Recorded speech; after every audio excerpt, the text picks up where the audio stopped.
اتكلمنا في حلقة سابقة عن ارتفاع ضغط الدم، وده كان بالتزامن مع اليوم العالمي لارتفاع ضغط الدم.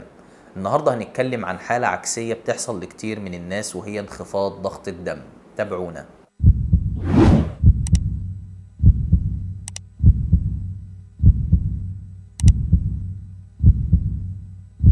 انخفاض ضغط الدم هو عدم قدرة القلب على ضخ كمية كافية من الدم لأجزاء الجسم، أو قلة تدفق الدم لأجزاء الجسم بسبب توسع الأوعية الدموية أو بسبب نقص كمية الدم. وفي الحالة دي بيكون قراءة ضغط الدم أقل من 90/60. أنواع انخفاض ضغط الدم: عندنا أكتر من نوع لانخفاض ضغط الدم، منها انخفاض ضغط الدم الانتصابي أو الوضعي، وده بيحصل لبعض الناس لما بيغير الوضع اللي هو عليه، زي انه يكون قاعد وبعدين يقف، او يكون نايم وبعدين يقوم، وساعتها المريض بيحس بالدوخة لفترة قصيرة نتيجة لانخفاض ضغط الدم، وده شايع اكتر مع كبار السن. تاني نوع وهو انخفاض ضغط الدم بعد الاكل، وده بيحصل بعد تناول الاكل مباشرة، وده شايع اكتر عند كبار السن او مرضى مرض باركنسون. تالت نوع وهو انخفاض ضغط الدم بواسطة الخلايا العصبية، وده بيحصل بعد الوقوف لفترات طويلة او بسبب التعرض لاحداث عاطفية سيئة، وده شايع اكتر في السن الصغير. رابع نوع وهو انخفاض ضغط الدم الشديد، وده بيحصل لما الجسم يتعرض لصدمة نتيجة لفقدان أعضاء الجسم للدم والأكسجين اللي بيحتاجه للعمل بشكل صحيح، ودي حاجة تستدعي الذهاب للطوارئ فورا. خامس نوع وهو انخفاض ضغط الدم بسبب تلف الجهاز العصبي، ودي حالة نادرة بتحصل بسبب تلف الجهاز العصبي اللا إرادي المتحكم في ضغط الدم، واللي بيرجع يرتفع تاني عند الاستلقاء. أسباب انخفاض ضغط الدم: انخفاض ضغط الدم ممكن يحصل بسبب تأثير عوامل يومية زي النشاط أو تغير درجات الحرارة، أو بسبب تناول بعض المشروبات أو المأكولات، ولكن في أسباب تانية بتؤدي لانخفاض ضغط الدم لفترات طويلة أو مزمنة.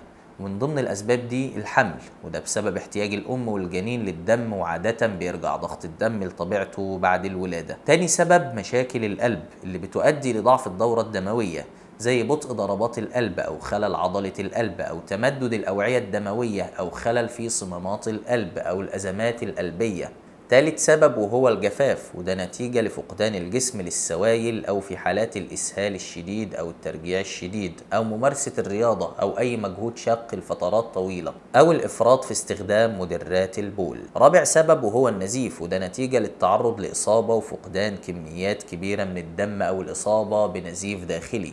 خامس سبب وهو دخول عدوى من الجسم لمجرى الدم، وده بيؤدي لتسمم الدم. سادس سبب وهو رد الفعل التحسسي لأي شيء زي الأدوية أو الإصابة بصدمة الحساسية، وده شكل حاد من أشكال الحساسية ويستدعي الذهاب للطوارئ فورا. سابع سبب وهو اضطراب الغدد الصماء زي مرض السكر وكسور الغدة الكظرية وأمراض الغدة الدرقية. تامن سبب وهو تناول بعض الأدوية زي حصارات ألفا وبيتا والنيتروجليسرين ومدرات البول وبعض مضادات الاكتئاب وأدوية ضعف الانتصاب وبعض الأدوية المعالجة لمرض باركنسون. تاسع سبب وهو نقص بعض الفيتامينات زي فيتامين بي وغيره. أعراض انخفاض ضغط الدم: انخفاض ضغط الدم عادة مش بيسبب أي أعراض، ولكن أحيانا بيأثر على بعض الأعضاء الحيوية فيظهر بعض الأعراض زي التعب والإرهاق والدوخة والشعور بعدم التوازن والشعور بالإغماء والشعور برغبة في التقيؤ وعدم الراحة في المعدة، وزي الرؤية الضبابية وفقدان الوعي. وممكن الموضوع يبقى له بعد نفسي زي ظهور بعض أعراض الاكتئاب والمشاعر السلبية اللي بتؤثر على النشاط اليومي لكل واحد فينا، زي الحزن وتقلب المزاج.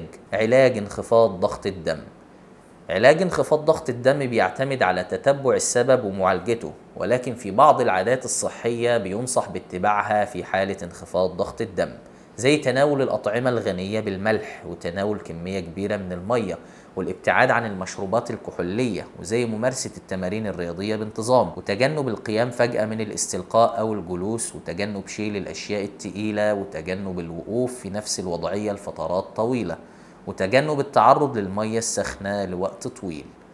ولو الموضوع ما تحسنش الطبيب بيلجأ للخيار الدوائي على حسب السبب الموجود قدامه. أتمنى تكونوا استفدتوا معايا، وبذكركم بالدعاء لأهلنا في فلسطين بأن ربنا يفرج كربهم وينصرهم على أعدائهم. دمتم في صحة وأمان.